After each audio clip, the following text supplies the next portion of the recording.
Hello, everybody, and welcome to another edition of the Holy Flick Podcast.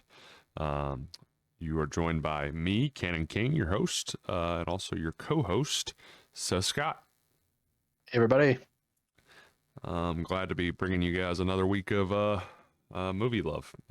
Just talking about movies. So we're actually going to see a movie later on today. Seth and I Mhm. are going to see the new Jurassic World Rebirth film, and also going next weekend to see the new Superman film. I think we'll probably be going to the movies Mhm. multiple times a week, every week for about the next month or The so. foreseeable future. Yeah. Yeah. So a lot of good stuff to look forward July to. is packed. Yeah, for sure. Every single week, and June was packed as well. I mean, it's It May. was. It's been at least Last every other yeah, week. from May to July is gonna be quite the run for cinema. Yeah, yeah, a lot of big names. But yeah, going to see Jurassic World Rebirth, and we each saw F1. I think you've seen it twice or three times now. Twice. We didn't end up going the third time yet. Okay, But yes, twice. gotcha. And you've already seen Jurassic World I Rebirth. Is have. that okay? Uh I thought I you did. Yes. I thought you went on an early screening and going for a rewatch tonight. So you'll have seen Yeah, it'll be fun. F1 twice and now Jurassic World twice, and World twice, yeah. Probably uh, gonna see Superman twice. yeah, go check them all out double. Um, but yeah, so going to start off talking about last weekend's box office. We took a weekend off and looking at the June 20th to 22nd. The top five came in at How to Train Your Dragon with $37 million, totaling to $84 million in 2 weekends. Yeah, 2 weekends. So that's pretty good. Pretty Um, good, yeah. and then oh no, not totaling 84 the week before, so totaling 160. My fault. Um, Number two, 28 years later on its opening weekend, last weekend made $30 million, and number three, Leo made $21 million last weekend. Um, New Pixar film, and then um, number four, Lilo and Stitch, $9.7 million on its fifth weekend. So still at number five or in the top five in its fifth weekend. And then Mission Impressive. Impossible Final Reckoning with the same stat line in its fifth weekend, coming in at number five with $6.5 million last weekend. So even beating out films like The Materialists, Ballerina, Karate Kid Legends, all films that came out sooner, Yep. but Lilo and Stitch and Mission Impossible having like that staying power. Even Final Destination Bloodline still cracking the top 10 at number 9 with 1.8. So, but yeah, Surprising. highest grossing film on this list looks like it's Lilo and Stitch at $386 million. That's not too surprising. How to Train Your No. Dragon also has a lot, but Mission Impossible at number 2. I mean, it's done really well over its month and a half run, I guess now, Hmm. and looking to make more this weekend. With the Friday box office yesterday, Jurassic World Rebirth made a big splash with $26.3 million domestically. Um, F1 made 6.96, so basically $7 million on Friday alone, and How to Train Your Wow. Dragon $2.88 million. Um, Elio's still doing pretty good, 1.5 million, and 28 years later, 1.15. So that would be your top five if things continue as Friday shows right now. I think Elio's uh, had a disappointing opening last Yeah. weekend, but I know there's been good word of mouth around it. So I'm hoping that, I mean, just for cinema's sake, that Right. if it's, Do well. yeah, if it'll end up doing well, and um, especially if it turns out to be a good film. I haven't seen it myself, but I think that it could have a little bit of staying power at the box office. I think we talked about that before about being the more Right. recent of the films, of the children films, I guess I should say, kids Right. movies. And it'll be around as this Jurassic World weekend's out, and Superman out next weekend. So I think that could add for double feature possibilities, or maybe kids are just clamoring to get out to the movies right now because of all the things that Right. are coming out. I mean, even since Minecraft kicking off the year, I feel like for the children's calendar of Mm, film. But yeah, a lot of films that I think are being well received by people of all ages, or people of all ages are excited for as well. I agree. Stuff like a Superman, but A lot of children in the Jurassic World showing that I went to on Wednesday. I mean that's how you sell your tickets right there, is get the whole family Mhm. out. I mean, Yep. you got to get mom and dad and all the kids, and Yeah. If you can get the kids, especially, you've already won because you're automatically getting the parents. yeah, You have to. exactly. So yeah, I think this summer's lineup, as we've talked about since the first the pod that we did uh, together, talking about just Hmm. how jam packed it all is, and looking like it's going to do pretty well. We'll see review on Monday at least on this weekend's box office, but it's Hmm. looking like Jurassic World's going to do really well, and Yeah. at least in its opening weekend, which I think it's going to need to do as much as it can this weekend to be able. I guess they're gonna have To have Superman a, coming out next week. right. Yeah, so to Hmm. be able to not have to go head to head with Superman so much, or have to rely on its second and third weekend, um, Yeah. especially. Get I as mean, much as they can while they can. yeah. I mean, I haven't seen the movie yet to say the quality of it, but if it isn't getting the most positive word of mouth, then that rings double true for opening weekend. Needing to do It's, well. it's been mixed from what I've seen online. I'd say mixed is probably an accurate description. Gotcha. I've seen some just some discourse over the storylines they focused on within the movie.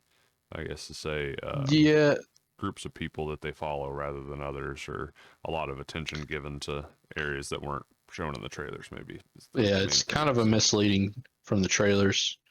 Uh, Similar to 28 Years Later, how that was kind of misleading from the trailers. Yeah. Uh, Not in a necessarily bad way.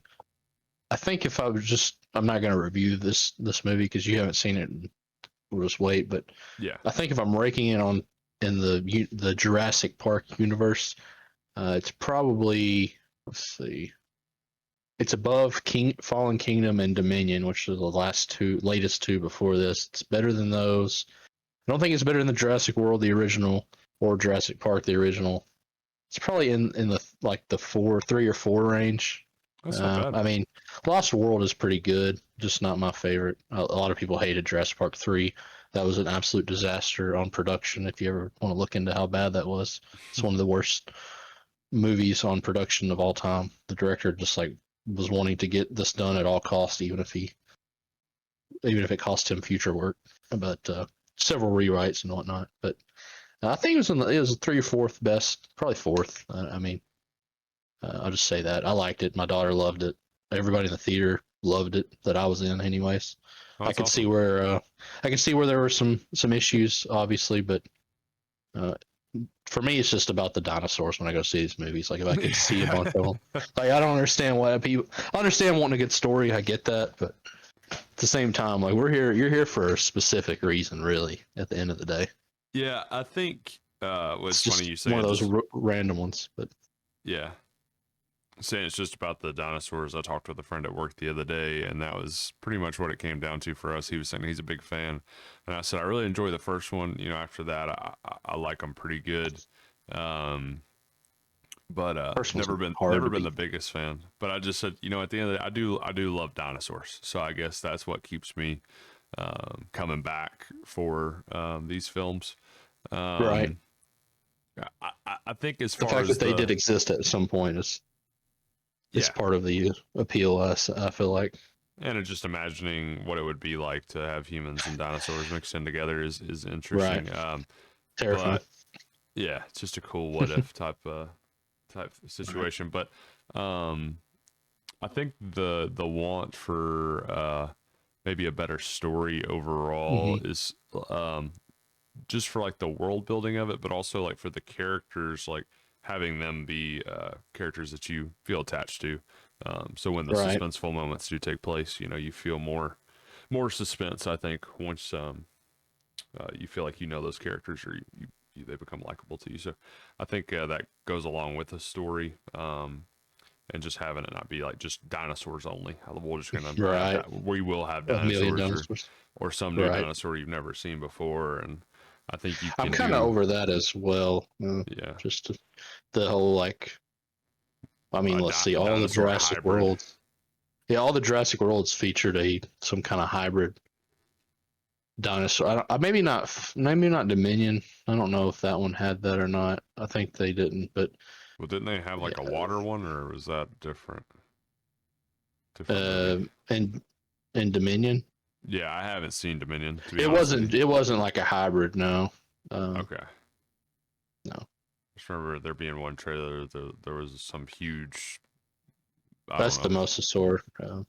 actual dinosaur, not a hybrid breed that they tried Okay. to manufacture. Gotcha.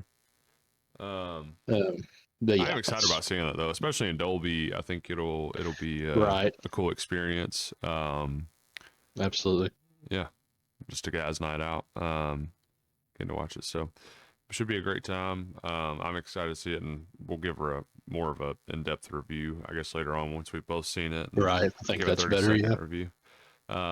Definitely got to record some more of those 30-second reviews. Yeah. Catch up on those. But yeah. So one last thing I wanted to say about it too, kind of tying in the Jurassic World talk and also the box office talk, is that Jurassic World, it says, is now tracking for 300 million worldwide in its opening weekend. So with that alone, that should recoup a lot of their production costs. Even if it is a really expensive film, and even with the marketing and advertising budget, all that stuff. I mean, I'd say it's going to do well, and then you have to also factor in all the toys and stuff that My goodness, yeah, this they're everywhere at franchise Walmart. sells. It's basically just like I feel like a reboot, or like I don't know. It's every now and then, like I feel like the sales of the toys will die down, or merchandising, and they'll just put out a new film, and then I don't know. It's back like to a kickstart to the heart, I guess, for all those sales probably. But yeah, so looking like a good weekend for it. Really excited. Just seems like a cool little action summer blockbuster. I mean, I'm as tired of sequels and remakes and all that stuff as everybody else, but right. just to have a fun experience at the films is really what I'm looking for with these type of summer blockbusters. I will have higher expectations on something such as like the movies to follow it, like a Superman Yes, and or Fantastic Four. The bar is right. definitely set higher for me going in. More Right. because I also expect to like those films more, and I expect them to be of better quality. Not a popcorn movie. Yeah. Not, I mean, not just a popcorn movie. Yeah, not just a popcorn. That's a perfect way to put it. Not just a popcorn film. But yeah, I think just knowing the expectations going in, but I'm still excited to see it and just go out with friends and seeing the movies. Always a good time. So yeah, talking about a movie we can review, F1. I just saw it the other day, finally, just a few days after it opened, and was initially supposed to see it in 4DX, and it be my first 4DX film ever. Yeah. After going to do go-karts too, trying to get in the racing mood. Didn't really enjoy the go-karts. I think unless the course is great, it's kind of overrated. But anyways, I mean, they went fast, but it was like K1 racing place that I think is in a few different cities or places now, become a chain, but it goes like almost 50 miles an hour on the go-karts. Oh goodness. But it's just a simple little track, and I mean, I came in fourth out of like 15 people for lap time, but nice. Yeah, I mean, I just didn't really enjoy it. I was like, I could have gotten first, and I still would have probably never gone back. Right. Even if they were like, you could go pro at this, I don't want to do it. No, I don't want to though. Yeah, I don't really care. But no, didn't get to see it in 4DX because my girlfriend had accidentally purchased the tickets to the wrong theater for 4DX. Ooh. Didn't know until we got to the theater. Even if we had checked before, we probably could have made it because we had like wasted a lot of time that afternoon just Right, around just killing time to get to the yeah, movie. yeah, waiting for the movie to start, or the showtime to happen. So, yeah, we ended up just seeing it in IMAX, which is still amazing. I mean, but Yes, yeah, I say just absolutely. IMAX, but You're right. it was, and in the same theater where I got to see. I hadn't actually been in that theater since Oppenheimer, and that's the theater So at that the Nolan. Regal. Yeah, yeah, Yeah, Regal Opry, and that's the one that Nolan had helped fund to yeah, paid for the new yeah, refurbish screen. and all that stuff. Yeah, it's like a new Yeah. screen, and I think it was for a camera or something as well, and maybe some seat He could repair, afford it. because there was some standard I think that they have to meet for like the quality of the theater to have it be an Mhm. IMAX theater for IMAX to allow for it to be an IMAX. So, um, and to shoot like the 70 millimeter on there and stuff. So I know that he gave it a Right. big upgrade, which is really cool. But yeah. So F1. I enjoyed I- it. I'll start It's off my with that. favorite movie of the year. Favorite Favorite, movie of the not year? best. Wow. Not best. Not best. I don't think Your it's personal my best favorite. movie. My best movie of the year is Warfare. Really? But yeah, I Warfare. love that Okay. movie. It's tough between that and Sinners right now, but I'd say Sinners is probably my just how heavy best. Warfare was, I give them the nod. But Warfare is definitely making like towards it's the like top of the one A, list. one B, really, honestly, between Sinners and Warfare. We honestly, real quick, Seth, now that I think about this, I'll live on the spot. We should do a like a top 5 or 10 for the first half of the year. Like just say Yeah. if the year ended now, what would be, nominated Oof. for like best picture? Oh wow. Yeah. Um, what would be ours or whatever, or just our rankings, something like that. Anyways, yeah, so two different reactions. I say I enjoy it. You say your favorite film of the year. That's a I high like praise. High this praise. soundtrack. I liked Yes. in Dolby Sound. Hearing it was, I don't know, just Yeah, awesome. the sound It got of me the into film is F1. insane. I watched the F1 race they had the last weekend, and I'm gonna try and watch the one tomorrow morning. It's in, Wow. I think it's in Britain, Great Britain. Okay. Um, Awesome. they do. I mean, it was awesome. It was a fun movie. Definitely, there were parts in the movie that I was like, oh, that's kind of corny. Yeah. Uh, for sure. But Brad Pitt kind of playing his same old. I don't want to say a same old character, but I mean, he just plays a cool guy all the time. But it's pretty easy for him to do, I guess. Yeah, I think the vibe of the film, when you were talking about like kind of corny on parts, it's definitely when they were comparing it to like Top Gun Maverick, it gives me the '80s cheesiness like vibes in the movie. Yeah, I And could the see that. idea of it, the old guy and the new rookie, that whole dynamic Yeah, and stuff, the way they played classic. that, or even like lines like "Plan C's for combat," like we planned for combat, or Right. what, I don't know, another one's like countermeasures or something, but there was a lot of really good lines of dialogue that just made you like kind of smile or laugh, but might have been cheesy, but they definitely worked. I think the lack of kind of an antagonist within the film, Yeah. and the one that That's, they try to use, they just kind of throw in there out of nowhere towards he the he end. didn't really. It was about the last, I don't know, 25 minutes of the movie, Yeah, maybe. the Uh, beginning of the I third would act say is like this guy coming out as like a not he really plays a much of good, a likable villain. guy. Yeah, he's Uh, likable and he's not trying to like be an a-hole or anything. It's just kind of I think business. I talked about that with Mission Impossible, the lack of an antagonist, and I think this one has that even more. It's almost non-existent. I mean, I guess it's more of the challenge itself, which I would have Mhm. been totally fine with them just trying to keep it that way. Like, I think you either go one or the other. You either try to go for a true antagonist in a person, or just be the fight to try to keep this club alive. Like, you Right. don't need you didn't need like for them to throw that in. There were a couple of storylines, even kind of the romance storyline, which I didn't think were That necessarily. was that was one of the things about the movie. I was like, I didn't mind it, but it got turned into like a really cheesy, like out of nowhere I don't know. She basically said, I don't want to ruin it for anybody, but I won't say anything more. But I just didn't like that whole part. I feel Like you like said, it wasn't needed. they needed a way for Brad Pitt's character to talk to Tell her his story. about, well, I mean, yeah, for him to open up for sure, like ways for them to be vulnerable and give their backstories in a way, Right. but also for him to not have the eureka of the film, but the whole like wind speed and the way that it bounces off the vehicle or off environment, like taking in environmental Right. factors when it comes to like the virtual reality practice field that they have, or Mhm. practice track. Which is insanely cool. Yeah, that was amazing. So cool. Yeah, that was really incredible.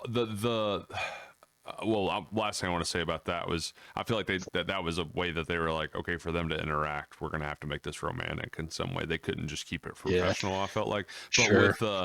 but when you're talking about just how cool and expensive looking all that stuff is, that's what I was gonna say about so much of the film is the production design. I don't know if it's really this way behind the scenes at Formula One. If it is, that's incredible because Yeah, this looks like the future. Like their tech, Yes. their rooms that they're sitting in, the chairs that they're sitting in, everything that they're using, everything that they're wearing, the look of everything is like, yes, this looks modern, but also like this could be in 2050. Like, Right. And I don't everything know. costs a lot of money. Yes, like I don't know, if you break something, like even their tools or toolboxes, like sets and stuff, Right. like it looks shiny and brand new. Like everything they have. Again, I don't know if it's really that way, but if so, like my gosh, on how much money Right. like they spend on this sport. But I mean, I could see it because I mean, you have like people like Ferrari and things like that that are invested and involved, but. Yeah, it definitely opened up my eyes to so much about Formula One that something, I mean, it kind of struck interest to me, but I've never just been like the biggest racing fan. I don't know why. I Yeah, love I haven't driving. either, but this really Yeah, got me going into it. We'll see how long it lasts, of course, but yeah. it's Also love the the money performance. tied into this stuff is Oh yeah, is insane. Go ahead. Even I like speaking of that, like the one of the opening, it's like towards the very beginning of the movie, is the whole I used to know a friend that kind of looked like you, but he dressed a lot better. And he's wearing like a like I don't know, a suit that costs $20,000-$30,000 at least. More than my car. Yeah. Yeah. Yeah. Yeah, that was the opening to the movie in general. I really enjoyed. I want to say that the opening also kind of confused me though a little, just because of one character that they used in was it Shea Shea Wiggum? Yeah, Wiggum. Wiggum. I don't know how it's pronounced. Wiggum. Wiggum. Because he was even like in the credits, he was one of the first names that was listed. It's Wiggum. It is Wiggum. Okay. One of the first names listed in the credits and one of the first people to show up in the film, already a connection between him and Brad Pitt off the first 5 minutes of the film, Right. and never shows back up. Like I would have thought he would have tied back in at some point, but that was one of the major things that confused me in the film. Sorry if I don't know if that counts as a spoiler or not that he hasn't come back, but it's just we use an actor of that caliber, like one of the best like character actors there is right now, in my opinion. I expected him to be one of the team members. Yeah, for sure. Him to be the guy fighting for Brad Pitt. He's the only guy in the room that believes in this guy or something. He's like his Jimmy Olsen or something. I don't know. But yeah, they not having anything about that. Like that's something, the inclusion of something like that storyline would have been more interesting to me than some of the ones that they ended up using. But just the overall look of the film, dude, the first 20-30 minutes, I was blown away. The drone shots they use, the tracking shots they use on the racetrack, like you're almost numb to it by the end, I think, because of the runtime on just how much, like how well they do it. Like you almost underestimate, like you just, by the end, you don't even feel it much anymore. But at the beginning, like the first 30 minutes, like I was like, just, I don't know, blown away. I was about to fall out of my seat. I was like, this is just so beautiful looking. Like I have to give it the biggest credit for that. The one thing I did say right when it was over was like, man, they could have shaved off probably 15 to 20 minutes. Yeah. And it would have been just as good. Yeah. Like there's some stuff there like, okay. balcony really need that. scene, poker scene. There's a couple things that I just think could have been cut out completely and been left for like a director's cut or extended cut, Mhm. and it would have been just as great. I think the racing is When they go to that little bar, just the him and her, oh yeah. but Yeah, very yeah, yeah, beginning. towards the beginning. Yeah. Didn't need that either. Yeah, again, there was a lot of interactions that felt very drawn out, and where like it's not where is this going, because it's obvious where it's going, but it's just like we know, can we move on from this, or I don't know, this just seems like Right. very song and dance on some of it. But also want to give a huge shout out to Javier Bardem, who never ever phones it in, it feels like. No. Always a great actor, always feels like he is his character. Like we've seen that recently with like somebody like Stilgar, which I think deserved a Best Supporting Actor nomination myself. But Yeah. uh, Ultimate hype man. yeah, Ultimate hype man. the best wingman ever.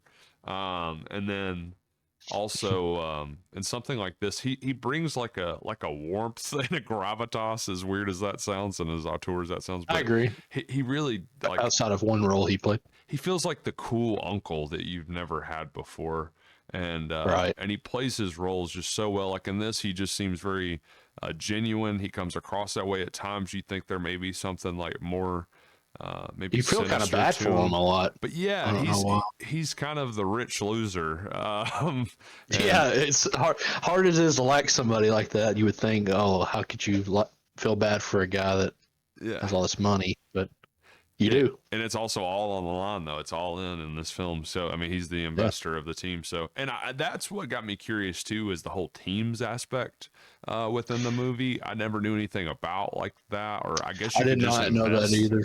I guess you can invest enough money and create your own team and be, try to get into Yeah, F1. I don't know. I'm not sure how that works. Obviously, their team was like make believe, Yeah, but some of the other ones that seem like real. all the other ones were real. Oh, Yeah. they were real. They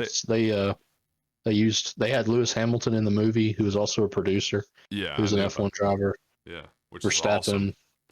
Yeah, that's really cool. That's how you know you're getting the stamp of approval from like what you're Right. representing. Right, absolutely.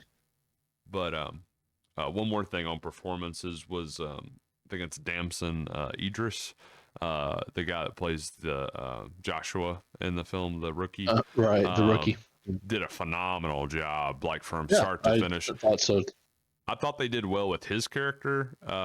In moments where you think he would just be like super cocky or over the top or stuff, or so like hot headed, he seemed a lot more I don't know, level headed, intuitive, had more of a range in his character than honestly I expected from like the trailers and stuff. Mhm. But yeah, I thought he did a wonderful job. But yeah, I really enjoyed the film overall. And I would highly recommend to everybody to go check it out, especially while it's in theaters. Like you said, with the Dolby sound, and I was in IMAX, like the sound of this film is insane. Yes, it is. It's one of the best I've ever like heard, I guess to say. One of the best films I've ever listened to in my life, and it felt like in the whole room, like your whole chair is shaking or the whole room is shaking. And I don't know if you saw the meme from Ricky Bobby. I'm trying to remember the actress's name. She's like one of the investors, where she's up in like the presidential suite, and she's like, I love like the vibrations, and like screaming like as she's shaking and everything, and going over the top with her reaction. People were saying like, this is me in F1, and it's like, it truly is though. Like it's like, I mean, it's true. Yeah, you're not wrong. You're like just shaking in your seat, almost like feel like you're taking off in like a spaceship, or I don't know, like it's right. It's a true experience just based off the sound, and like I said, the visuals and the cinematography within this film. It's like just, I don't know, jaw dropping. And like I said, I feel like they did a lot in just the first half hour, and then kind of drew back a little from there. But I feel like they were trying to prove themselves early that no, we're all about like racing. Like this is what this movie's essentially about, or we're trying to focus on the most. And just great camera work. Like the ending, they've already talked about the possibility of doing a sequel. And I know there's been talks of trying to tie in like a Days of Thunder sequel in with this one. That'd be wild. Yeah, Brad Pitt versus I'm Tom here for it. Cruise. I mean, Oh my goodness, that's money. that's yeah. You ain't got to tell me what the plot is. That's money. Yeah, you print the bills at that point. Hmm. Yeah, I think that would be awesome. I mean, having a movie like that come out in a couple years, like for a summer blockbuster, would be cool. And Tom Cruise doing F1, and you already know that he would be doing some crazy Yeah, stunt stuff that he work. shouldn't be doing. Yeah. Yeah, and he would be driving himself like Brad Pitt's probably got stunt doubles and stuff. Like Tom Cruise would have a whole different perspective on the F1 experience versus somebody like Brad Pitt probably would, Right. because he's gonna get very personal and up close with it. But yeah, and I'm surprised. I mean, I don't know if Tom Cruise is into F1 or not, but if not, I mean, I could totally see him falling in love with a sport like that. I mean, his type of thing. But yeah, what would you score the film? I know favorite film of the year, so it's got to be pretty high. Mm, yeah, I say I'll probably say 85. 85. Okay, Yeah. it's a fair score. Yeah, I Um, think that's somewhat fair. yeah, yeah, I think so. I didn't expect a 10 or anything out of you because like we talked about, it does have its flaws and it runs a bit long, um, but it's still such a great theater experience and just movie experience. Hmm. Um, I'd probably say for myself, I'd say maybe like a 76, Okay. Yeah, I mean 76, it's fair too. yeah, somewhere in there. I may have just had a really high expectations for it as well, and maybe on rewatch I could see myself enjoying the film even more. Um, Right. but uh, but yeah, I liked it a lot. Um, okay, so after reviewing F1, moving on to trying to remember what we're moving on to here. Um, oh, our random recommendations, 3 random recommendations, which went so well last time. I mean, this time again, we haven't told each other what these recommendations are. Right. But That's yeah, right. last time it worked out well because we both had I had 3 movies and you had 3 TV Right. shows. Right. So, Absolutely. and a good variety of stuff. Do you want to kick us off this time? Yeah, I'll go ahead. I'll go quick. There's not much to say about them, so I'll just Okay. go ahead and knock mine out. Yeah. First I got Strange Darling. It's a movie. Let me see where it's streaming at. I had it written down, but it went away somewhere. It is on Paramount Plus. That's what I thought. It came out a couple years ago. It was one of my favorite movies of 2023. Did not get talked about at all. Willa Fitzgerald is the lead. Uh, just go in blind. It is, I guess, a horror thriller, not for children, but definitely it's short. Paramount Plus, if you got it, check it out. It's a really good and some good twists and turns in that movie for sure. Yeah, I haven't checked it out myself. I'll have to give that a Yeah, watch. please do. Then I got a TV show, Detroiters, Tim Robinson's show, not a skit show. It's on Netflix, I believe. There's only 2 seasons and they're short. They're like 20-minute episodes. So you could definitely get through those within, a couple weeks, if not less, depending on when you watch them. It's very funny. If you like Tim Robinson's humor, you'll love this show. Not a skit show, but very funny. Very funny. And then number 3, I actually watched this last night, Jurassic Park 3. Since it's in the mood for dinosaurs, it's short. It's like an hour and a half long. I think it's streaming on Peacock. You said Jurassic Park 3? 3, yeah. Is that the one you just said you didn't like? I didn't like it, but I think it's worth watching. I was just trying to make sure. I was like, did we not just talk It's about not. that like Let me 10 minutes rephrase ago? that. It's ahead of like. It's probably like the 5th best. It's not the worst. Gotcha. Okay. Production nightmare. I really after the movie I read on it for like 30 minutes on how bad the production rewrites and also this is nothing to do with the movie. Well, I guess it does, but Sam Neill turned down a role in Lord of the Rings, by the way. Wow. So Wow. major ouch on that. That's tough. I don't know what the role was supposed to be in Lord of the Rings. I might try to find that out if that's even out there, but it was confirmed that he turned down a role in Lord of the Rings right before it started so he could film Jurassic Park 3, which went through I don't know how many rewrites and just got clowned on by everybody. The dinosaurs in the movie are cool. Is that So Talking it's worth that. Dinosaur? Is that the Talking Dinosaur movie or You talking about the plane? that's a dream. That's a dream sequence, but yes, Okay, yeah. it's not actually. That is a dream sequence. It is funny. Out of context, it's hilarious to see. But yes, that is correct. But context, it is a dream sequence. PSA. PSA. Also, another random recommendation that I watched last week. Major Pain. Super funny movie. Oh yeah. I don't know what that's streaming on. The little I watched engine it that on could. Such a good movie, man. 1995 that came out. Wow. Been a while. Damon Wayans. Yeah, it was on Tubi when I watched it. Tubi's got some surprisingly good content. Oh yeah, yeah, for sure. Especially for free. Yeah, 100%. Yeah. Gotta love it. But yeah, that's my recommendations with a fourth one added as Major Pain. So just remember to watch it. Gotcha. A little bonus. What you got?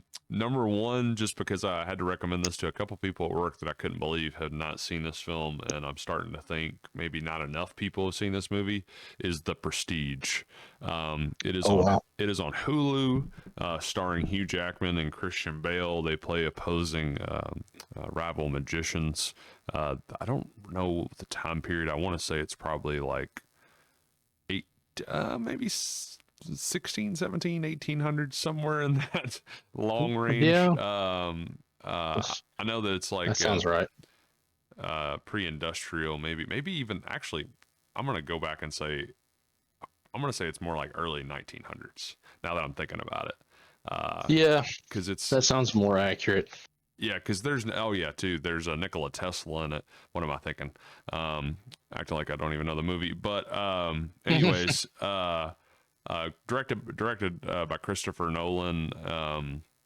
It was, I believe, in between Batman Begins and The Dark Knight. Also has Michael Caine in it as well. Now that I'm thinking about it, but wonderful film. I think one of arguably the best of the century, and definitely one of the most under talked about, I think, films. Not enough people have seen it. Great ending, great acting throughout it. David Bowie does play Nikola Tesla, which I love his role in the film as well. Some great visuals, mind-bending story, everything you could really ask for in such a great film. But yeah, streaming on Hulu right now, which I know a lot of people probably have. So highly recommend The Prestige if you haven't seen it before. I know a lot of people have, but again, starting to think not enough people have. Yeah, it's a great movie. Number two, another one I've talked about recently that I watched last year. And I know that the animation style on it was a little controversial, but Blue Eye Samurai, which is on Netflix. One of the best things I watched, actually it was 2023, so it's been 2 years ago. One of the best things I watched of that year, one of my favorite things, animations I've ever seen for myself. It's not really just the style of it; it's more of the storyline of the show, and the main character, the background of that character. The action is incredible, very adult and gory within it. So definitely not a children's animation, but yeah, the story start to finish, it just gets better and better and better. And a lot of the set pieces and different action sequences are absolutely insane. But that's one of my 10 out of 10 TV shows for me. And that's again, that's on Netflix. And number three, just because it just came out on streaming yesterday, I think I've talked about it every podcast. We've already mentioned it on this podcast, but Sinners just came out on Max. Definitely. That's right. Yeah. Yeah, on 4th of July, which I thought it was kind of, again, it has to be intentional marketing, but they've done it very subtly, where Sinners came out Easter weekend, and now is coming out on streaming on the 4th of July. And somehow these all seem like they are have deeper meanings or tongue-in-cheek meanings behind it. But anyways, yeah, my favorite film. I think the best film of the year so far. Definitely still think it'll be nominated for Best Picture. I think it coming out so early in the year, still working against it really hard. But yeah, if you haven't seen Sinners yet, um, more about music than what the trailers had shown is one thing I'll say about it, and the music within the film is some of the best I've ever heard or seen within a film, and the way it's used within it as Yeah. well as a piece of the story and a lot of the soundtrack I've listened to a whole lot, and it's gotten me into artists of that era that I never listened to before. So it's definitely had a big impact on me. If nothing else comes out this year that I think is a 10 out of 10, this will be the one film of the year that makes this year worth it for movies for me. And just so good. Ryan Coogler, the writer and director of the film, who made Black Hmm. Panther, he I think solidifies himself as one of the best directors in Hollywood, as we've also talked about. So, Michael B. Right. Jordan, big fan of him. There's just so much going for this film, so many different aspects of the film, the look of it, the sound of it, everything. Jack O'Connell doing a great job. I believe it's Jack O'Connell. Yes. But I always want to say a different name for him, like John, or I don't know. Jack's just such a simple name. Mm. But Simple Jack. Simple Jack is what I was just about to say myself. Love Great love movie. that film. Yeah, we'll make that the fourth random recommendation. Tropic Thunder. Go check out that comedy if you've never seen it before. The top 5 comedy of all And if time. you have seen it, watch it again. Yeah, watch it again. Just keep watching that film. You haven't watched it recently enough, I guarantee it. Hmm. But and one of the best acting performances of all time with Robert Downey Jr. Probably the best of his Oh career. my goodness. I mean, Absolutely. say I'm lying.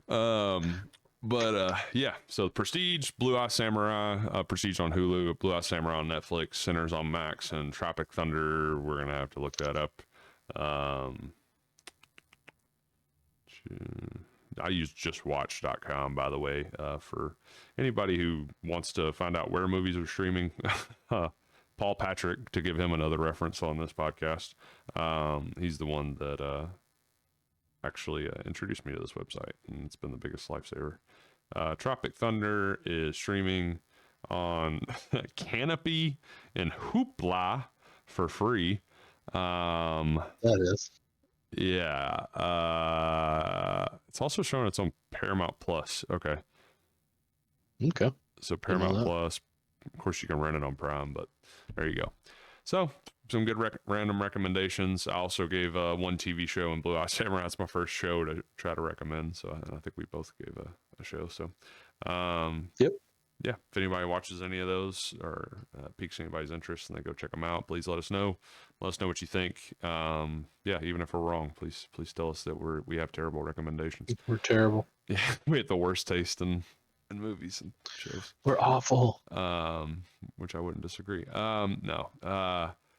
Okay, so moving on to the next segment, one of my favorite segments we tried out last time, the blind ranking Yes. segment. This So one should be interesting. yes, last time we did 7 comedies for each other to rank blindly 1 through 7. This time I just opened up the format to do whatever. So pick any movie you want to pick, and yeah, we'll see what happens. So who do We you want will. to start out here? I don't care. That's up to you. Okay, Let you pick. let me flip what's in front of me. Okay, I'll go first. If you All right. You want me to give you the yeah, rank? yeah. Okay. All right. Ooh, who do I give you first? Or what do I give you first? I've been trying to keep that in mind when I actually make my list, and even then, like it Try tears to me make it. apart. I don't know what to do. All right. We'll go 28 Days Later, the original. 28 days later. Oh, that's a strong one to start out with. Yeah, I was trying not to. I want to give a terrible one. Not that there is one. I'm gonna say 3. 28 days later, Okay. number 3. All right. Next one. Let me write that down so I can keep up with it good.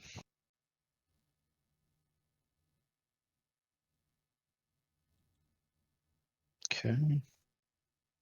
Next, I got Sisu. Oh, I almost forgot about that film.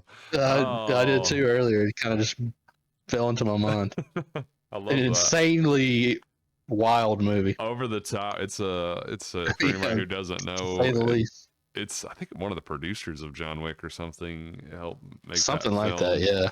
It's like an older German guy. I think. Well, maybe he's not German, but he's No, I think some he's, European, Swedish or yeah, something like that. Denmarkish or And something. Um, he just turns into John Wick, basically, John Wick on against German soldiers. Nazis. Yeah, is basically what that film is. One of our Discord watches, or a few ones that we've had. Yeah, I'm gonna throw Sizu at number 5, okay. It's not bad. just in case. I don't know. I feel like that's a safe place for that to be. I think that's a fair ranking, no matter what you get, just for what the movie is. All right, get those two down. Next, we're gonna go with Shutter Island. Ooh, strong. Yeah. Very strong. I'm gonna go ahead and throw that one at number 2. Ooh, nice. I think there might be something better out there. I mean, I love Shutter Island. There, It's a great film. it, But yeah, I mean, it number is. 2 worthy for sure, but maybe even number 1. Next up, Mission Impossible original. Oh, the first one? Yep. Oh, I was gonna do Fallout, but I was like, nah, I can't put. man, if you did Fallout, that'd definitely be different. First Mission Impossible. You got This is 1, 4, tough. 6, and 7. Yeah. That's tough. Now I kind of wish I would have put Sisu down maybe a spot. Yeah, 6 or so. Yeah, 6. First Mission Impossible. I guess I'm gonna say number 4. Okay. This is Not tough bad. now. 1, 6, and 7. Yep. All right. Next up, we got Inside Man. Denzel Washington. Oh, wow. I love that movie. That is a really good movie. Love that movie. Gosh. Well, I'm not gonna have that as my number 1. I don't think. Yeah, I understand. But I also don't want to put it below Mission Impossible and Sisu, but because it truly would be, if I could just go back about 30 seconds, I'd put Mission Impossible 6 and this at 4. Yeah, right. But, Yeah, I understand. I guess I'm throwing this film at number 6. I feel so bad about this, and I have 1 and 7 left open again, like last time. Oh, I could. I'm gonna not do what I want to do here. I'm gonna just tell you. Number 6 out of 7 movies, Ant-Man.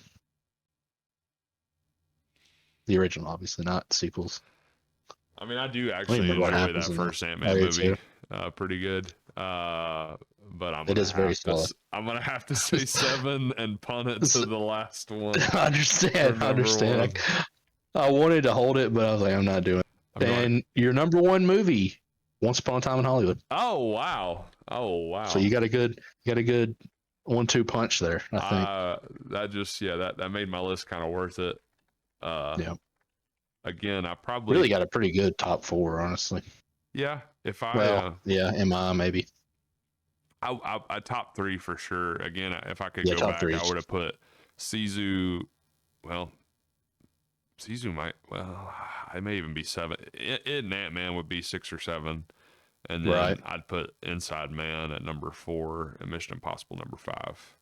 And I'll read off your list real quick. You got at number 1, Once Upon a Time in Hollywood, starring Brad Pitt and like 70,000 other A-list actors, as well as Leo.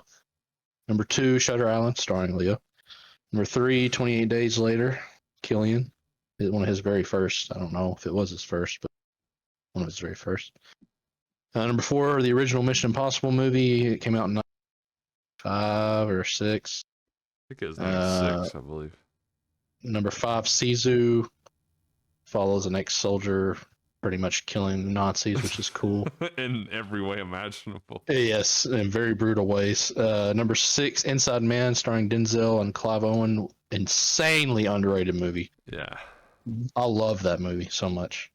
And number 7, Ant-Man, the original, starring Paul Rudd, which is actually a good Marvel movie, honestly. Yeah.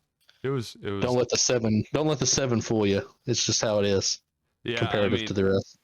Yeah, this is a good list of movies. There's no like bad film on this list They're by really, any yeah. No, means. all those are 100% worth watching. Yeah, and this is a list that for different people, I could definitely see changing up a lot. I could see a 28 Days Later or Inside Man being like a number one for people. Shutter Island being number one. Once Upon a Time in Yeah, Hollywood being number one. So, absolutely.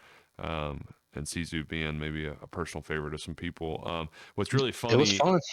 I'm going to have to swap out a movie on my blind ranking for you because you Hey, named one that I was going to do. So I'm going to switch it up all last right. second. You named Once Upon a Time in Hollywood last, and that was the same order that I had it in. I had it at number 7 to give you.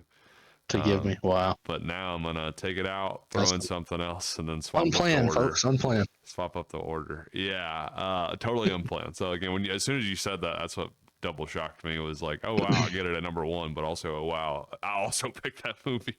So Right. really funny. Same wavelength. Okay.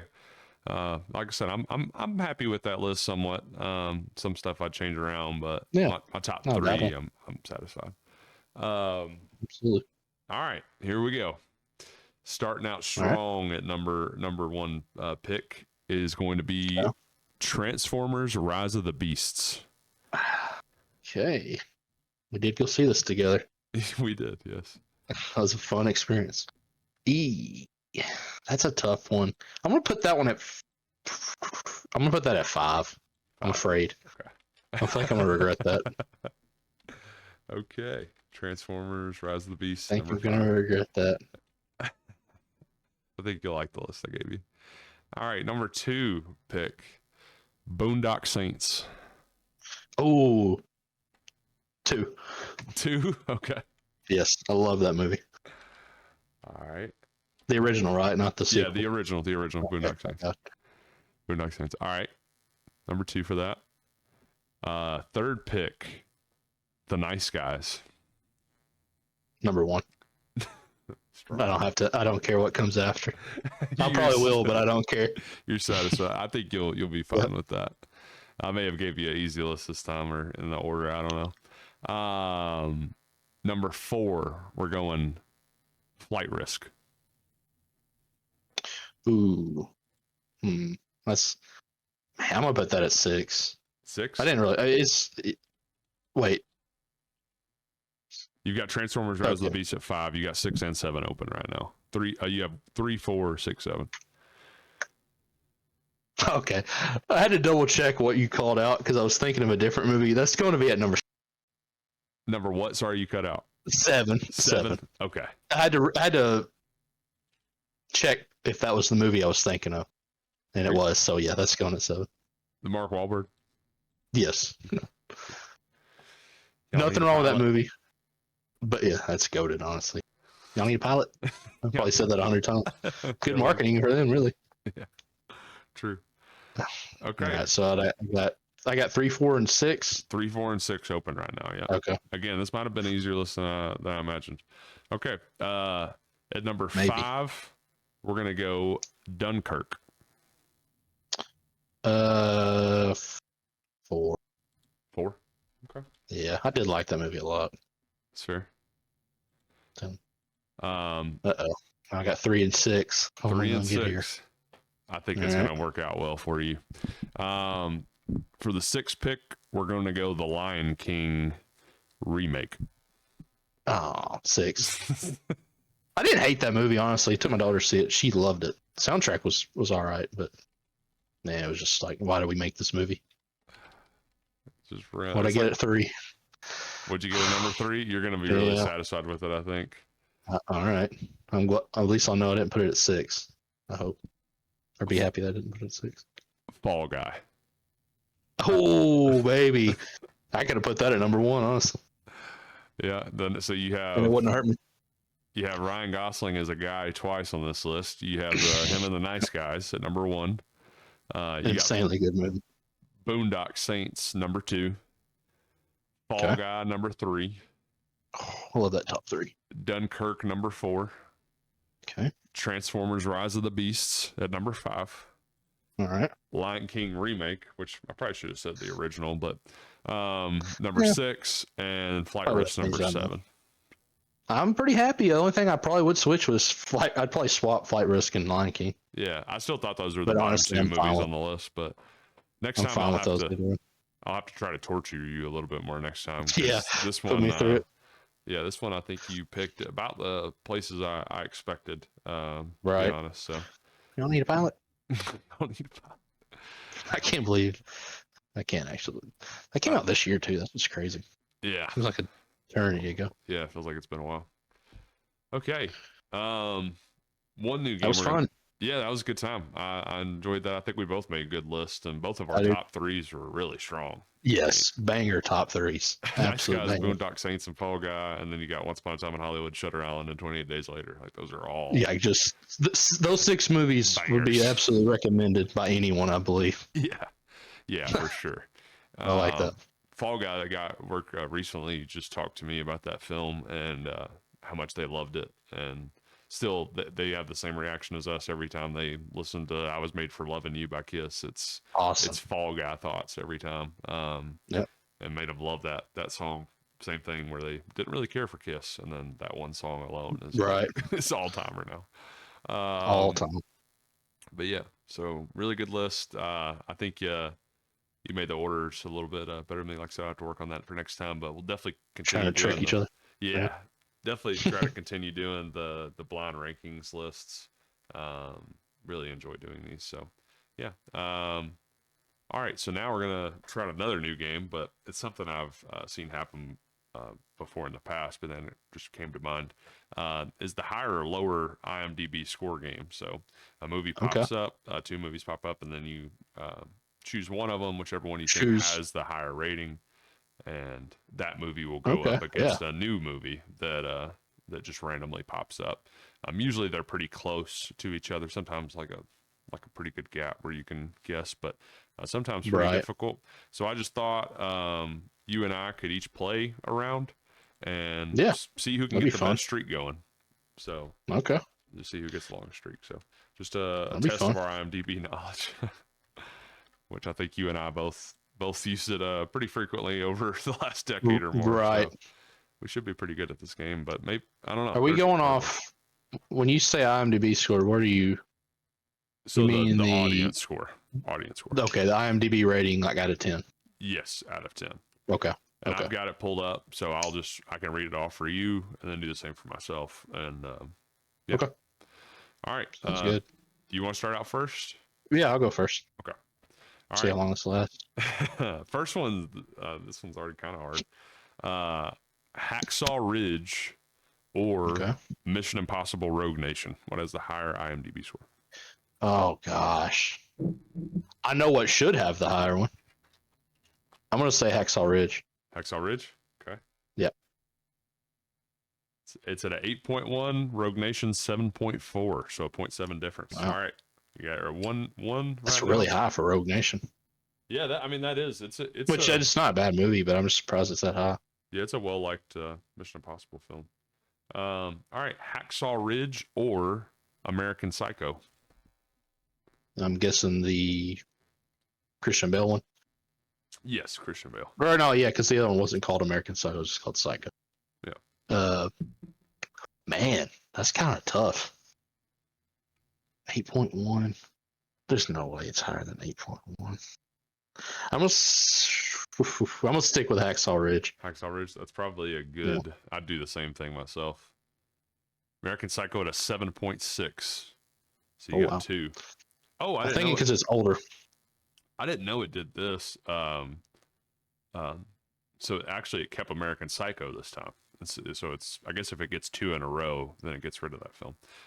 So now you're at American Psycho or at a 7.6 or The Lobster 2015, Colin Farrell. Oh. Wow. Now I really don't think I'm going to go past this one. 7.6. The Lobster was a good movie, but it was very weak. Yeah. Oh, 7.6. Did I get higher than a 7.6? I'm going to say I'm going to go with The Lobster. I think that's wrong. But yeah, I think that's going to be wrong myself, but 7.1 from The Lobster. No. 7.1. Oof. All right. It's a tough L. Yeah, so you got 2. in a Take row. that. I'll take that. Yeah, was it on American Is this a Psycho? website? Is that how This is you? Or you just? this is actually, it is a website, but they have an app for it. It's just a higher or Oh, lower cool. is the name of the app, and I think they do it for different categories too, or like different topics and stuff. But yeah, known for its like IMDb one in the past. I know. I think I first discovered this from Ludwig on YouTube Mm-hmm. years ago. I haven't watched him in a while, but when I was getting into his content, he did this game sometimes. I always thought it was pretty cool from a movie lover perspective. I'm like, oh man, this is right up my alley. Um, See if, but all yeah, right, I got so it up. If you want to go, yeah. I think I got the right one. Oh, I was gonna say I have it for me too Yeah, because I it's fine. can't see Yeah, which one it is beforehand. Um, I was just pulling up to see how it works. Oh wow, yeah, it's this is pretty cool. cool. Yeah. Yeah, go ahead. I was just pulling it up to see how it worked. Um, okay, we got Kingsman: The Secret Service 2014 or Is that Do I? is that the first one or no? That's the first one, yeah. Kingsman: The Okay, Secret yeah, go Service, yeah. ahead. That's the first Kingsman or Eternal Sunshine of the Spotless Mind. I'm going Eternal Sunshine of the Spotless Mind. That's 8.3. yeah, First Kingsman is has to be. 7.7. If that would have Oh, been wrong, dude, this one's hard already. Oh my gosh. Eternal Sunshine of the Spotless Mind or the original Terminator. how much? What was the rating of Ah, Eternal? 8.3. Terminator's going to be Nah, close. It's going to I be don't. like an 8.1, 8.2, though. It's going to be close, Yeah, I don't I think it think. beats it though. Okay, I'm going Eternal. That's what I was going to go with anyway. Yeah, Terminator 8.1. Let's go. I Wow, even knew, like, yeah, let's go. That's a double point, I feel like, for me. All right, can't believe it's that high, but it is a good movie. two in a row. It's one, I know it's on the top 250 list. All right, so this one to try to beat you out for top streak, The Terminator 1984 or Source Code 2011. Oh, well, don't make it easy. Yeah, Terminator's gonna beat it. I'm gonna go If ahead and say Terminator loses, I'm gonna say we got. Source Code has a 7.6 or 7.7 is gonna be my guess. I think that's high. Terminator 7.5 from Source Code. Terminator was higher, so it's three in a row. See if I can keep the streak going for how long. Let's Source keep Code going. Source Code 2011 or Pineapple Express. That's I'm kind of tough. gonna say I'm gonna say Pineapple. Dang, they may even be like tied or something on this one. I'm gonna say Pineapple Express. I'm thinking Pineapple Express on this one. Let's see. Oh no, 6.9, 6.9 on Pineapple Express. 6 point. That movie is way better than a 6.9 I was thinking for maybe what it like is. a 7.2 at lowest in I my thought I was head, thinking at but least somewhere in the seven, like at least a yeah, seven. mid sevens is where I thought it would be. Well, I got three in a row.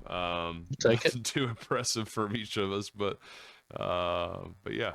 Like I said, I just thought that'd be a fun little game to play. Yeah, it So is fun. maybe if we can get more people on the pod in the future, then that'd be more Yeah, we interesting see. too. See if somebody can get like Absolutely. a 10 banger going or something. But yeah, okay. So moving on to the last little lineup we have here. This pod's looking a little bit shorter than the last few. Of course, we've got a movie we're going to tonight, and then Seth's actually leaving out. We're recording this Saturday, July 5th, day Fifth. after the 4th, by the way. So happy birthday, America. But yeah, you're about to be gone on a vacation for a week, so we're recording a little Yeah, early. a little bit earlier. Yeah.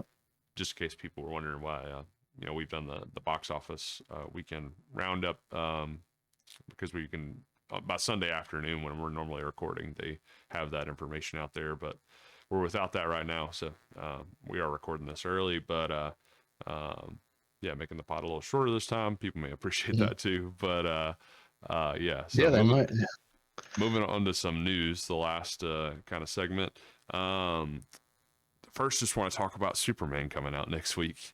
A Yes. lot of promo, as we talked about, for this movie that's ramped up recently. It feels like every day there's something new on this movie, whether it's being talked about or new teasers or um, what do they call them? Featurettes or whatever. But Mm-hmm. and now some of the reviews have started to come out. From what I've seen, it's been mostly positive. I've seen a few leaning on the negative side. Mm-hmm. Um, Naturally. yeah, I saw is Jeff Snyder, who's a movie pundit, kind of insider, that he had talked about. He shared a review yesterday. It kind of got to be controversial on, I guess, X, but really, truly Twitter. Um, You're that right. the review was saying that this is like the nail in the coffin for superhero cinema. Um, Oh, I I think that's about as bad as you could say. And I've only read a few paragraphs because I didn't want to get into spoilers or anything. But um, right. again, I've seen a wide array, I guess, as far as because I've just seen that review. How uh, The nail in the coffin. reputable. So all superhero movies are dead. That's interesting. Yeah, he dealt with a lot of backlash after sharing that. He's like, first one I've seen, and I'm like, I've seen other reviews that have been very, very positive. So it definitely rubbed a lot of people the wrong way on seeming like he's just hoping that the movie will fail almost, Right. or just trying to spread negativity about it. But I mean, again, everybody's entitled to their own opinion. The movie, for all we know, may come out and not be that great. Uh, I think it'll probably be. I mean, like most movies today, split down the middle a little bit, but I am hoping that it'll lean positive. But I'm just really, I mean, I'm just so excited about seeing it because that's probably my most anticipated movie of the year. So I'm a big Superman Right. fan. Just, I don't know. Really, I think one of the things, if I had to say one thing I'm most excited about possibly for this movie as much as anything, is Nicholas Holt's take on the Lex Luthor character. Yeah, I think that's honestly, yeah, more exciting than anything because we haven't had a good Lex Luthor in a long time. Kevin Spacey, I guess, honestly. I mean, he did a Yeah, good Lex and he Superman would definitely be a Returns. good villain now. Yeah, in the real world. Yeah, Yeah. I don't know. Oh I man, mean, but he did have a yes, he did have a cat that I think he groomed in that film, so maybe it was a uh, metaphor. mm, Um, yeah, bad jokes. Anyways, yeah, just really excited about Superman and kicking off the DC universe truly, and yeah, just to have. I mean, it seems like a positive film at the least, like the messaging and um, will have some seriousness and grittiness to it. It looks like as well, but just to have a hopeful Boy Scout of a Superman again, as we've talked about before, will be something great to see on screen. Can bring audiences together of all ages, and I think around the world. And um, as Zack Snyder's Man of Steel put it, he's a symbol of hope. Maybe not literally, right, but on his chest, but just in general. And I think it could be something to get people excited about going to the movies. So that's right. always a good thing. Yeah, going to see that next Sunday because I do have to work next Saturday, and probably planning to see that movie multiple times if I had to guess. Maybe even the same day. Who knows? Maybe go back to back Superman watches or something. Yeah, absolutely. Because I just have a Um, feeling I'll want to watch it multiple times. what was the runtime? Do we get the runtime for it? I'm Uh, guessing it's out. I Surely think by now. remember we talked about. I think that all three Jurassic World, Superman, and Fantastic Four are all between like 2 hours and 2 hours and 10 minutes or something. Yeah, yeah. 2 hours 9 minutes is what they got listed. So yeah, Two I do hours. remember that now. That's not too bad. Yeah, That's doable. that's very much of a breeze. And like I said, I just have a feeling I'll want to watch it again. Whether I love it or like it or come away a little confused or whatever. It's Right. always Hopefully. good for a rewatch. Absolutely.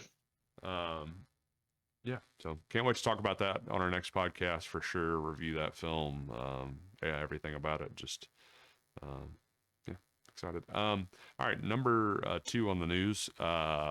This is funny because the last podcast, one of the segments that I cut out from it, that Seth and I talked about before, but I didn't talk about it on the pod, was um, who we'd like to see helm the next James Bond film. Hmm. And there wasn't much talk about it at the time. I mean, it's as much as I At all, guess. really. It's kind of Yeah, it's kind of dead. I mean, they, of course, the biggest James Bond news I think since the last film is the Amazon acquisition and all that, and the right. Broccoli's handing it over. But a lot more of the speculation has been since the last Bond film on the actor that will take on the Bond role. Right.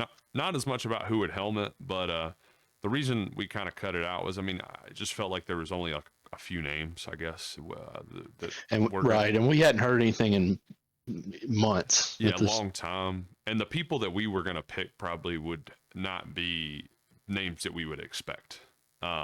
Right. To take over a Bond film. Because in the past, I mean, you're probably best filmmaker that you've had attached to Bond is like a Sam Mendes. Mm-hmm. You know, it's not known for getting like A-list directors on board a lot of the time. Nope. But yeah, now that we have a Denis Villeneuve, I always forget how to pronounce his last name. I feel like it's amnesia. But just Denis, Denis will be taking over the next Bond film, and Right. that when that just got announced, I mean, it was one of those moments for me that I just had to read it 2 or 3 times to like believe. Right. I saw it as I walked out of F1, and I stopped walking like to like double check I had read the correct thing, and I had to click the source to make sure it wasn't this bussing film who tricks me several times a week. like I don't look closely. Yes, NBA Central, correct. Yeah, I was the same way. Like I'm immediately checking sources for it because it just seemed unbelievable. And again, it was just funny to me because like it was like a day before that we were recording that podcast, and we were going to talk about that. And Denis and Nolan would probably be our top 2 picks. So that would absolutely would have been. Yeah, Denis ending up with it is just unbelievable. First of all, that news alone, I think, got a lot of people excited, but also, too, again, clamoring for, okay, but now who is going to be cast as Bond? Who's Denis going to be directing in the role? But the deal on it, though, is a little less exciting, I guess, to me. It is a one-off. Yeah, it kind of dampened my hopes, kind of rained on my parade once I read everything. Yeah, I mean, it's still Denis, so I'm still gonna. I mean, at the very least, it's probably gonna be the best looking Bond film or best visually for sure Bond film, yeah, ever. But yeah, the deal did kind of rain on the parade a little bit. As I was saying, it's a one-off deal. It's a single Bond film, which is fine. I mean, I didn't really expect him to make like a trilogy or anything. Yeah, he's got so much going on right now as it is. Yeah, and coming off like a Dune trilogy, and normally Bond is like handed between different directors and stuff and getting their takes on it. So that part I'm fine with. The no final cut. That's what got me. Yeah, him not having say so on final edit or the final. Which is just to me, why is he here? What do you want? Yeah, I mean, from him, honestly. At the very least, like what they'll be having in the movie is still directed by him and told by him, but yeah, not having the final cut. I just can't believe it must just go to show how much he really wants to do Bond. That he gave that up. Exactly, because from what I heard, that was the deal breaker. There was rumors that Nolan was actually offered the film first, and that was the deal breaker for him, was the no final cut. So which is understandable. Take a meet once they had already said like, here are the terms up front. That was apparently how it was too. That Amazon was saying this is how it's going to be. Are you interested? And Nolan just said no. But yeah, it must be really interested. I know that Denis said that, and I think in the quote that Bond is like sacred ground for him in cinema history, and always dreamed of doing it since he was a kid or wanted to be a filmmaker on doing a Bond film. So I think the fact the fact that he accepted the terms like that show to me that is probably truth. It's just been a dream, and he's like, yeah, I'll do it. I mean, whatever. But yeah, it's kind of hard for me to believe though that the Broccolis with Bond before, the family that had owned the rights for Bond's films rights, they felt like they were very stingy or claustrophobic about a lot of their rules for the film. The fact that it's now owned by Amazon and they're kind of carrying on that tradition a little bit, it seems like, or maybe they're just nervous because it is their first Bond film for them. Yeah, they don't want it. They don't want to screw it up, possibly. I don't know. It could be harsh judgment, but it's just like more of you have one of I mean, you could argue the best filmmaker working right now, right now. Yeah. taking over your project. It's kind of like let him do his thing from the film lover standpoint. That's what we want to see is Denis have 100% creative control and tell the story Because that he that's when wants to he's tell, really how he wants to cooking. tell it. Yeah, especially if he's this attached to it emotionally, to the character and Hmm. everything. I'm just really interested to see more, not just like, of course, who they cast as Bond, which Right. Amazon Right. getting the final say so on that too will be interesting because I've heard Tom Holland's Hmm. name even thrown around, which doesn't make me Oh feel so goodness great. gracious! Please Yeah. no. Um, Please no. I'm begging. I'm yeah. actually begging. Yeah, I hope not either. I don't But even want him in the Odyssey. it seems like from where they're going with the casting of it, that they're going for a younger Bond, like maybe starting out. Um, Which is cool. I'm fine with that. yeah, I guess similar to what we were seeing with Pattinson in the Batman role, doing that I with know a Bond. guy. His name's Timothy. Chalamet. Hmm. I mean, the hard thing with the casting of Bond, they limit it so much because like the fan base always freaks out if it's not going to be somebody that is that's British. Like it has to be somebody Sure. uh Well, that's English. So um I don't know. We'll I'm see sure he who can it. do an accent. Yeah, I have no doubt he could do an accent, but Uh, yeah, young Bond will be interesting. That's more of what I'm interested to see is like where they're it'll be going cool with the seeing him character. Yeah, coming up the ranks and yeah, making a name for finding his himself. footing. Yeah.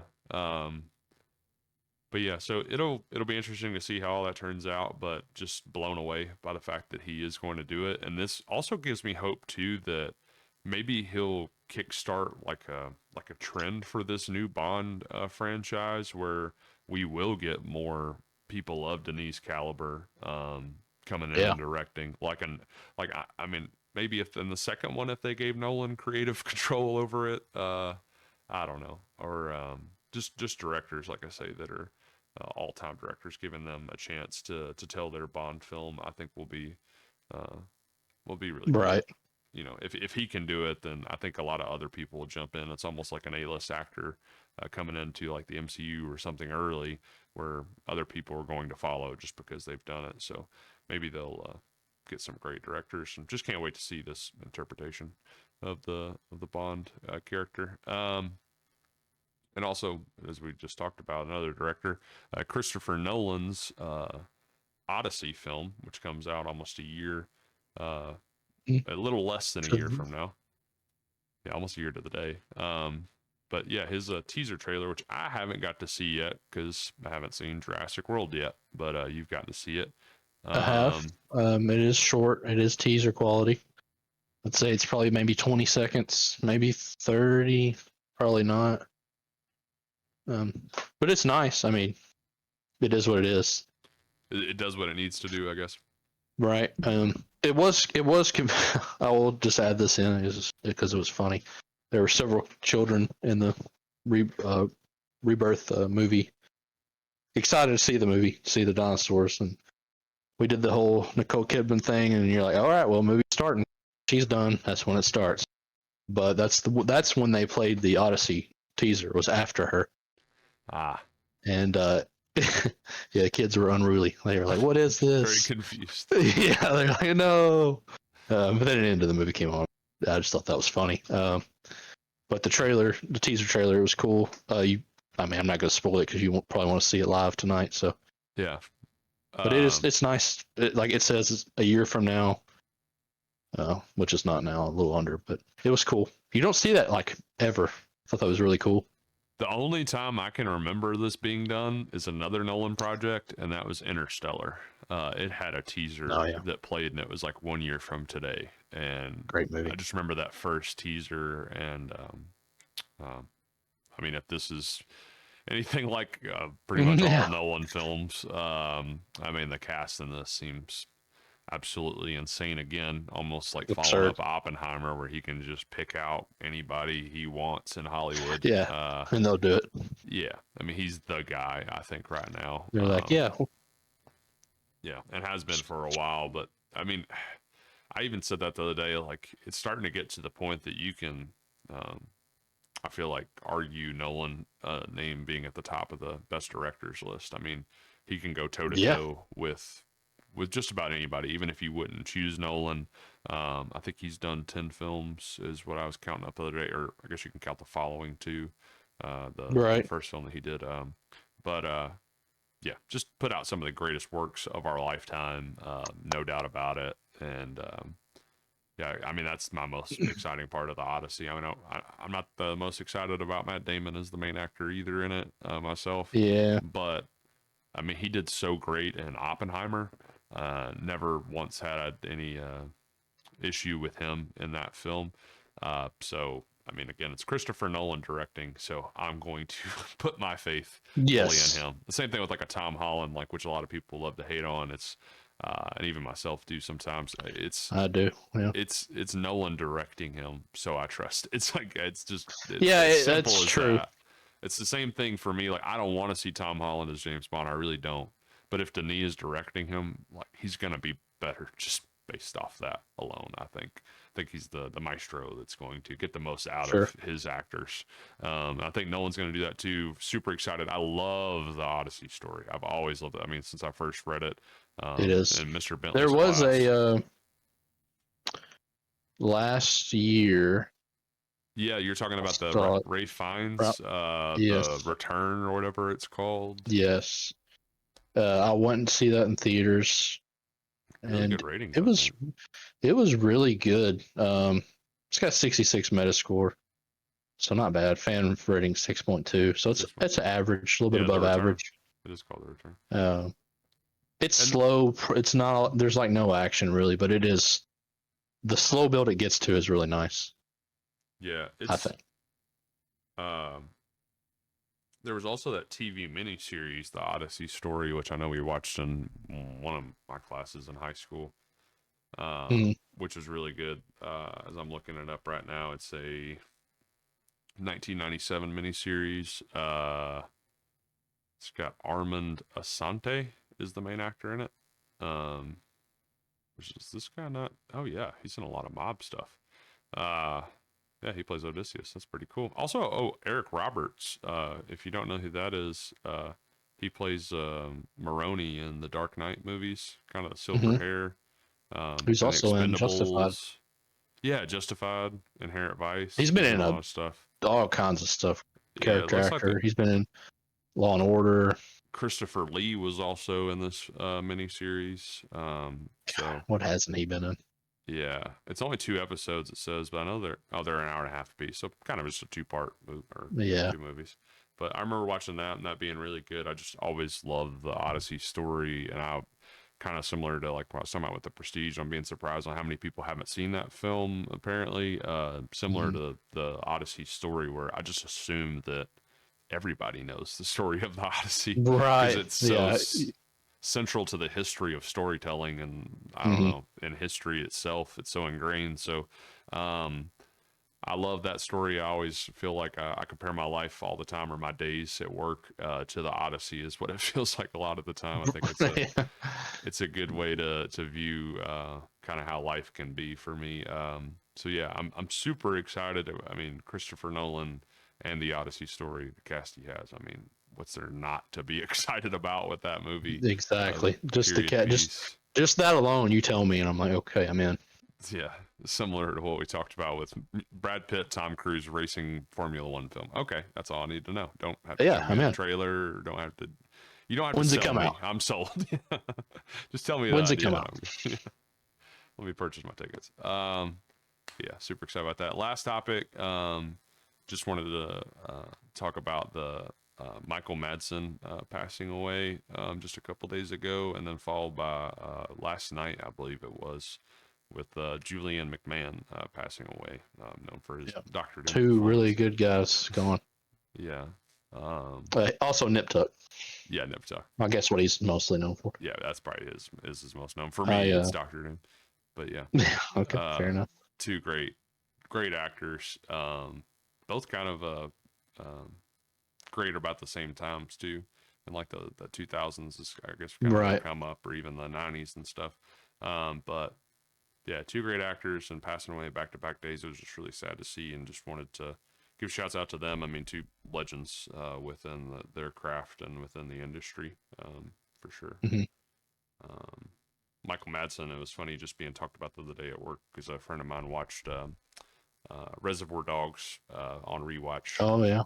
and just kept talking about Michael Madsen and how great his character is in that film, and just puts you on edge, and the whole stuck in the middle with you, how legendary that scene is Hmm. to movie history. And it's definitely to Tarantino's filmography, or his highlights within his filmography, and also in the Kill Bill films. Big fan of him, and Hateful Eight. I mean, he was a Tarantino regular. I think Tarantino always got the best out of him, and he always fit the characters really well. Great voice within his films, but Absolutely. yeah, I always hate that we never got that Vega Brothers film that was talked about in the '90s, where John Travolta and Michael Madsen would be playing. Because Oh, Vincent okay. Vega, Vincent Vega from Pulp Fiction, John Travolta's character, and then Michael Madsen's character in Reservoir Dogs are supposed to actually be brothers. Michael Madsen Brothers. is supposed to be a Vega, Okay. so they were going to do a Vega Brothers movie that was, I think, originally intended to be Tarantino's third film, like to follow, I guess, to end that trilogy of movies. If he wanted to make it something like that, it was going to be an origin film. But Hmm. uh, but yeah, just to have got to see more Michael Madsen with Would have been Tarantino, as nice. well as Yeah. John Travolta, and that time period and that world that they kind of created. So just the suits alone, just to see those again on screen, and the Yeah. Being sunglasses. cool. Absolutely. But yeah, and then like I said, Julian McMahon also uh, passing away, which I haven't seen Nip Tuck myself. I just I used to remember. watch that when I was younger, mostly because you could possibly see women. When I was a young chap, Yeah, thought it was about as close as I could get. that was the most Uh, accessible thing that you had. Back in 03, 04, 05. Turned out though, it actually is a really good show. I think if that show came out now, it would be talked about like highly, like extremely high. It I think, lasted like forever too. It was like 6, 7 seasons, maybe more. yeah, it had 100 episodes, 6 seasons, uh, That's success. That's success right there. 7.7 with 60,000 ratings. So I mean, that's good. That's success for I sure. see it on I mean, television still all the time, like reruns and stuff. yeah, But yeah, I never watched it myself. So also in Charmed, which I also see replays of that all the never watched time. that. Yeah, That was a 2000s TV show, 2000 to 2005. Yeah, and a ton of stuff. But yeah, hate to see that. Uh, to end things, not necessarily news, but just a cause that for the last like 2 or 3 podcasts I've said something about shouting them out and have forgotten to, but we're coming up on the time to definitely give them a shout out. They just actually hit their goal. I guess I'll go into the backstory. Uh, Real Outreach is the name of this nonprofit organization. Says that they ensures that all kids, no matter their situation, has a chance to enjoy a night at the movies. So for underprivileged yes, okay. children to get a night out. Discovered them online, and they were doing a GoFundMe, still are, for it says bring the joy of movies and Superman to kids in need. Um, they have a goal currently right now of $15,000 to take these kids, I believe in Texas, out to Mm. the movies, and they're doing like multiple different show times, and I think they do stuff across the country. But yeah, goal of $15,000. They just actually hit $10,000 yesterday, which I thought was really awesome. I've been It is awesome. keeping up with their journey of doing this, and just a nice little thing, like it says. I mean, a lot of kids don't get to experience the going out to the movies. I know people personally that it kind of blows my mind, but they talk about being kids and never really going to the movies, never Right. having that experience in their lives. So, um, just a nice, simple little way to bring some joy and excitement to Sure. to the next generation of movie lovers. And but yeah, Real Outreach, and it's spelled REEL, and Outreach, and it's all one word. But just wanted to give them a shout out, just in case somebody wants to support Yeah, that they need it. GoFundMe. Yeah, um, Please do. just a cool thing, I think, to support. So yeah, wanted to make sure I got that in on this podcast because I kept forgetting to mention them before. And like I said, that Superman thing is coming up next weekend, so Mm-hmm. have about a week to support that GoFundMe. But yeah, well, I think that's about it for today's show. About an hour and a half, so about half an hour shorter than our last few, but Yeah. still really enjoyed it. Can't wait to come back on the next pod talking about, of course, Jurassic World, our reviews on it, and also probably talking Superman by that time. Getting to review how well we did with the opening box office of Superman with our Yeah, that'll predictions be on it. nice.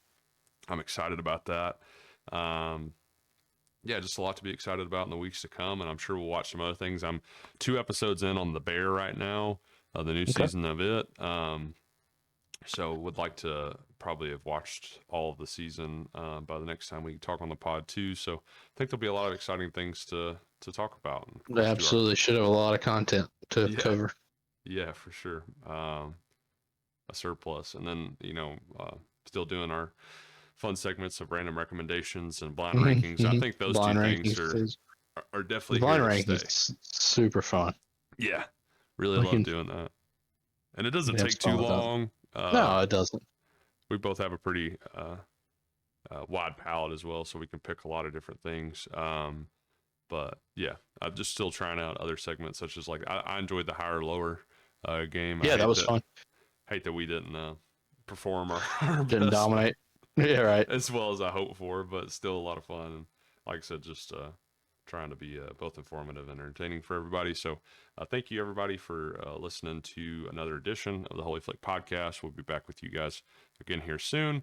And until next time, we'll see you guys at the movies.